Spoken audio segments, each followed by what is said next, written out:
The James Webb Space Telescope, or JWST, is the most powerful and advanced space observatory ever created. In this video, we'll take a deep dive into how it works, how it was engineered and assembled across the globe, and follow its incredible journey from Earth into space. When we look up at the night sky, our eyes can only see so much. In cities, light pollution dims our view, but even in the darkest places on Earth, there's a limit to what we can observe without help. To see further and in more detail, we need a telescope. A telescope collects more light than our eyes ever could, letting us peer deeper into space. There are many types of telescopes, but let's focus on a basic type, the reflecting telescope. This kind uses mirrors to gather and direct light. Here's how it works. Light enters the telescope and strikes a large curved mirror. That mirror reflects the light to a smaller secondary mirror, which then channels it into an eyepiece or camera for us to view or record. It's kind of like collecting rainwater. The bigger your bucket, the more rain you catch. In the same way, the larger the telescope's mirror, the more light it captures, allowing us to see dimmer, more distant objects in the sky. A space telescope follows the same basic idea, just on a much bigger and more complex scale. Now here's something mind-blowing. When we look deep into space, we're actually looking back in time. Light moves incredibly fast, but not instantly. For example, sunlight takes about 8 minutes to reach Earth, traveling roughly 149 million kilometers. So if something were to suddenly happen to the sun, we wouldn't notice until those 8 minutes passed.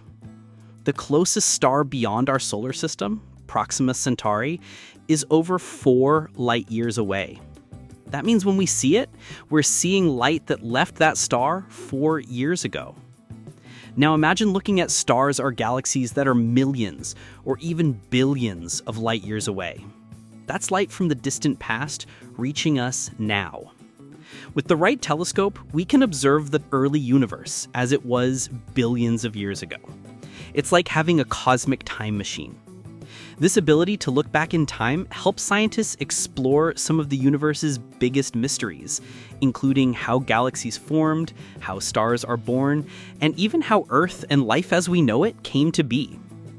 Now, ground-based telescopes are limited because Earth's atmosphere gets in the way. The atmosphere bends and distorts light, making images blurry. It also blocks certain kinds of light from reaching the ground at all. To reduce these effects, observatories are built high up on mountains, where the air is thinner and clearer. But for the clearest view, we need to go beyond the atmosphere entirely, into space. Building and launching space telescopes is no small feat. It's complex, costly, and comes with high risk. Over the years, several space telescopes have been launched, each with its own purpose and design. The most well-known is the Hubble Space Telescope. Hubble was launched in April 1990, aboard NASA's Space Shuttle Discovery. Over 5 days in orbit, astronauts successfully deployed the telescope into space. It now orbits Earth about 540 kilometers above the surface. Inside Hubble, light enters, reflects off a large primary mirror, then bounces off a secondary mirror, and is finally directed through the center to scientific instruments in the back. These instruments capture the images and send them back to Earth. Hubble allowed us to see farther into the universe than ever before. One of its most famous discoveries came in 1995 with the Hubble Deep Field image. Scientists pointed Hubble at what appeared to be a blank patch of sky. No stars, no galaxies, nothing visible to the naked eye. They left it focused on that one spot for several days to gather as much light as possible. What they found was astonishing. The image revealed thousands of distant galaxies packed into that tiny corner of space. It showed us just how vast and full the universe truly is. That moment changed astronomy forever.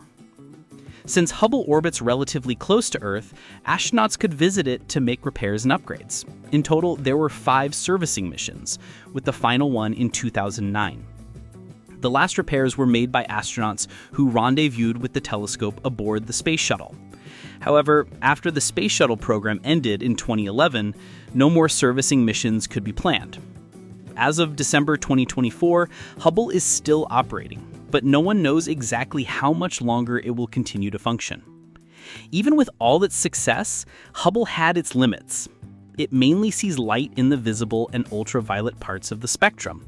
But light comes in many forms, what scientists call the electromagnetic spectrum. You might be familiar with some of these: long radio waves for music, or short X-rays used in hospitals. Our eyes can only detect a small part of the spectrum, which we perceive as visible colors. The rest is invisible to us, unless we have the right tools. For instance, thermal cameras let us see heat by detecting infrared light. In a similar way, space telescopes are designed to detect different kinds of light that our eyes, and even ground-based telescopes, can't see. And that's where the James Webb Space Telescope takes things to the next level. Let's see what happens when we look through special goggles.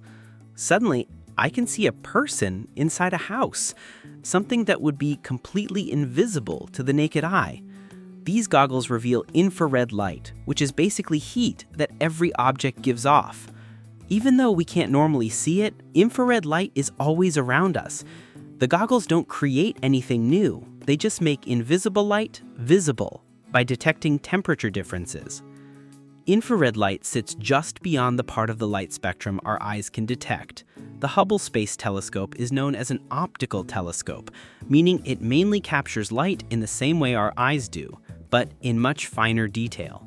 For decades, scientists have known that limiting our view to just visible light means we're missing a large part of what the universe has to show us.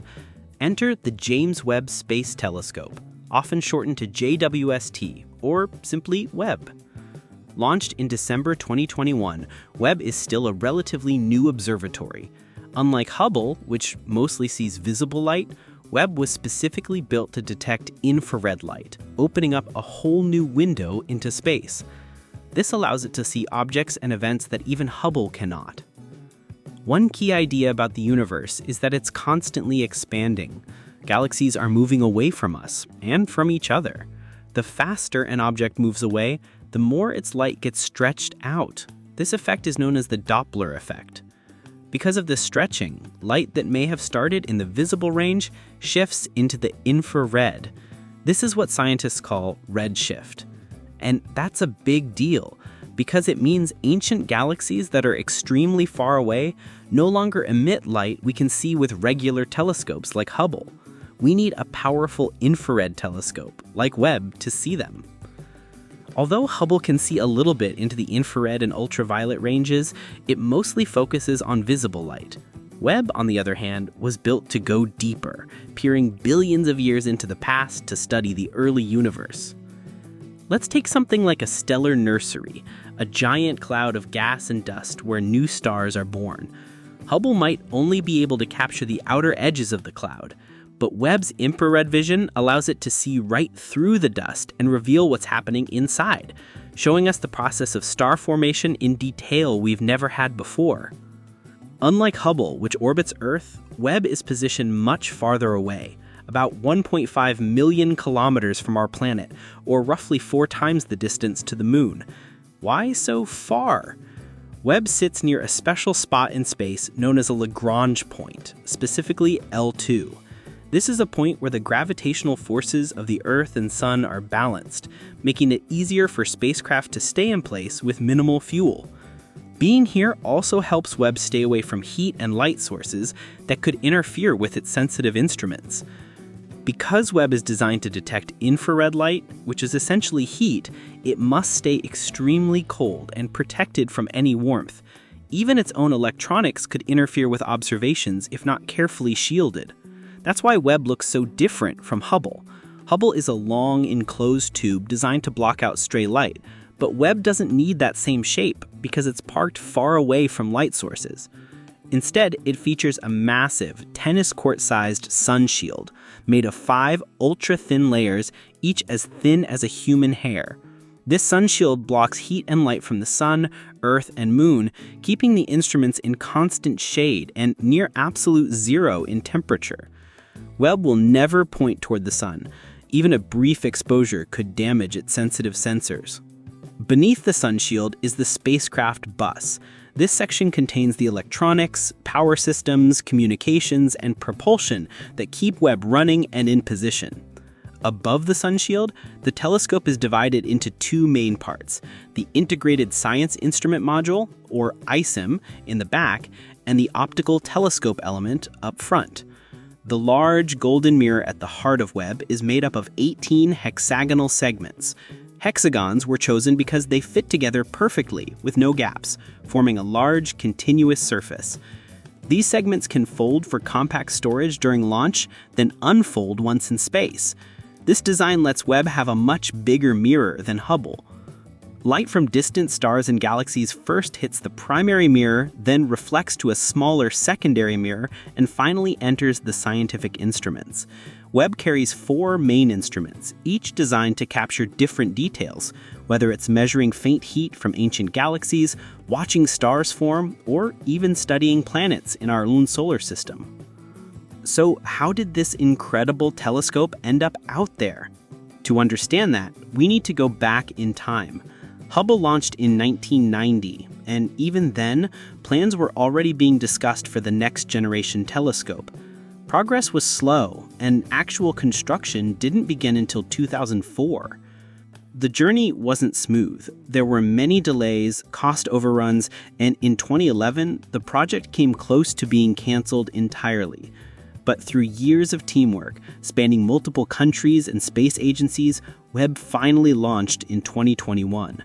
It's expected to operate for at least 10 years, but if all goes well, it could last 20 years or more. This was a global effort. NASA led the project, but it wouldn't have been possible without international collaboration. The European Space Agency, or ESA, and the Canadian Space Agency, CSA, both played vital roles, contributing instruments, launch support, and technology. The mirror segments were manufactured in various parts of the United States, with final assembly in Boulder, Colorado. Each mirror is made of beryllium, a strong, lightweight metal that keeps its shape even in the extreme cold of space. On top of each segment is a thin layer of gold, chosen because gold is especially good at reflecting infrared light. The mirror segments for the James Webb Space Telescope were carefully transported to Greenbelt, Maryland, where they were assembled into the main body of the telescope. Meanwhile, over in Huntsville, Alabama, engineers began crafting the layers of the massive sunshield. Once complete, those parts were shipped to Redondo Beach, California. The sunshield had to be designed in a way that it could fold up tightly, small enough to fit inside a rocket's nose cone for launch. The most critical components at the top of the telescope, called the Optical Telescope Element, or OTE, and the Integrated Science Instrument Module, or ISIM, were both constructed at NASA's Goddard Space Flight Center in Maryland. At one stage, the telescope was just a bare frame, with the empty spaces showing where the mirrors would be mounted. Each space was shaped like a hexagon, ready to receive its mirror segment. To place the mirrors, a large robotic arm was used. This machine carefully lifted and installed each segment onto the telescope with extreme precision. The entire process took about 3 months, as accuracy was everything. Just a single mistake could affect how clearly the telescope would see into space. Once the mirrors were in place, cleanroom technicians were lifted up to gently peel away the black protective coverings. This had to be done with great care. Any dust, scratches, or damage could interfere with the telescope's performance. In the same cleanroom, the key scientific instruments were also installed. The OTE and ISIM together are often referred to as OTIS.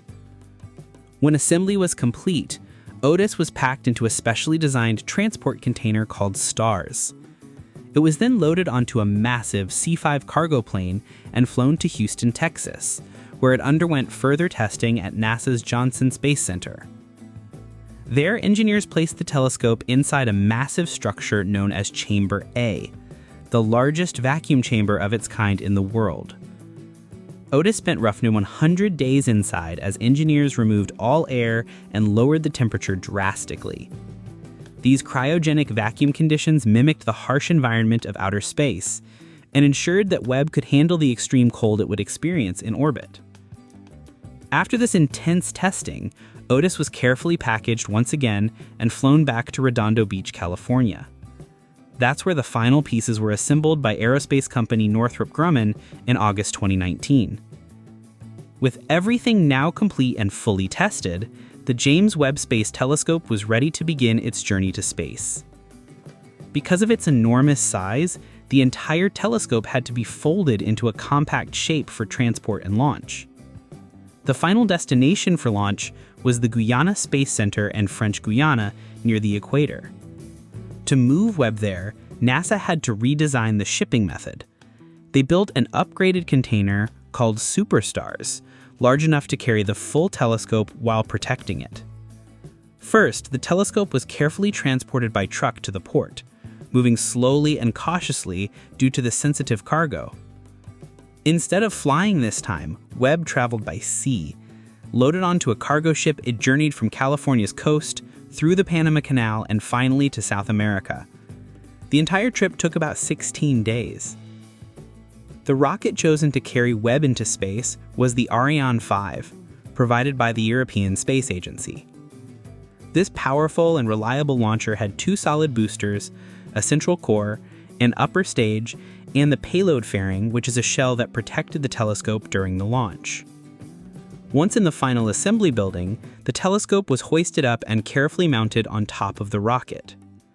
With the last checks done, the payload fairing was attached, sealing Webb inside. After that, the rocket was slowly rolled out to the launch pad. Launching something this fragile is always a huge risk. During liftoff, the telescope would face intense vibrations and G-forces, and after that, it would be exposed to the freezing vacuum of space. That's why Webb's design and testing took so many years. It had to work perfectly the first time. The launch took place on Christmas Day in 2021. Shortly after liftoff, the solid rocket boosters completed their job and detached, falling back into the ocean. The main stage continued pushing the rocket upward, and a few minutes later, the payload fairing opened, revealing the telescope to space for the first time. Nearly 9 minutes after launch, the main stage separated and the upper stage took over. Its engine burned for about 16 minutes, giving Webb enough speed to break away from Earth's gravity. At around the 25-minute mark, the engine shut down and the telescope gently separated, beginning its solo voyage toward a special point in space called L2, nearly 1.5 million kilometers away. Although Webb had escaped Earth's atmosphere, its work was just beginning. It would take around 30 days to reach its final position. For about half of that time, the telescope would gradually unfold itself while traveling through space. Every part of this process was monitored closely by engineers and scientists at the Mission Operations Center in Baltimore, Maryland. From there, they tracked every deployment step with extreme precision. One of the first actions was unfolding the solar array. This was critical to start generating power for the telescope. Then came the deployment of the high-gain antenna, which would be used to send data back and forth between the telescope and Earth. Within just a day and a half, Webb had already passed the Moon's orbit. From that point, it began unfolding larger parts of its structure. The unitized pallet structure opened first, followed by the deployable tower, which raised the telescope's mirror away from the spacecraft body. This distance helps keep the instruments cold. A stabilizing feature called the aft momentum flap was deployed next. This helped balance the telescope in space and keep it steady as it flew. The sun shield, one of the most critical components, was then slowly deployed over several days. This massive shield protects the telescope from heat and sunlight, ensuring the instruments stay at the low temperatures they need. Once the sunshield was fully tensioned and in place, the smaller secondary mirror was extended and locked into position. Finally, the telescope deployed a special radiator system that helps remove any excess heat from the instruments, keeping them as cool and sensitive as possible. Each unfolding moment brought the telescope closer to becoming fully functional, one step at a time, on its mission to explore the deepest parts of our universe. Next came the deployment of the primary mirror, unfolding carefully in two parts, first the side called the port, then the starboard. But the job wasn't done yet. To get the telescope ready for use, scientists had to perform a delicate process called mirror phasing. This meant making tiny adjustments to each of the 18 hexagonal mirror segments, moving them just a little bit at a time until they all work together perfectly as one huge seamless mirror. This precision tuning took weeks to complete. Think back to the Hubble Space Telescope. Astronauts could visit it to make repairs or upgrades, but Webb is positioned so far away that sending a repair crew just isn't possible. It's similar to the Mars rovers, which have to be built incredibly well from the start because fixing them on the spot is out of the question. Webb was designed the same way. It had to work perfectly from the moment it was switched on. When Webb finally sent back its first images on July 12, 2022, it was a huge success. Since then, it has opened our eyes to discoveries no one anticipated, revealing new secrets about the universe's past and its wonders. As of December 2024, Webb has been exploring space and sending back data for nearly 3 years, continuing to amaze scientists worldwide. This incredible telescope is the result of 3 decades of work, with a price tag of about $10 billion and thousands of experts coming together from around the globe to bring it to life. Now we're standing at the brink of even more astonishing revelations. What cosmic mysteries and stories about our own beginnings will Webb uncover next? Thanks so much for watching this video. If you want to dive deeper into space topics like this, here's the space playlist for you to explore next. Thanks again for being here, and we can't wait to see you in the next video.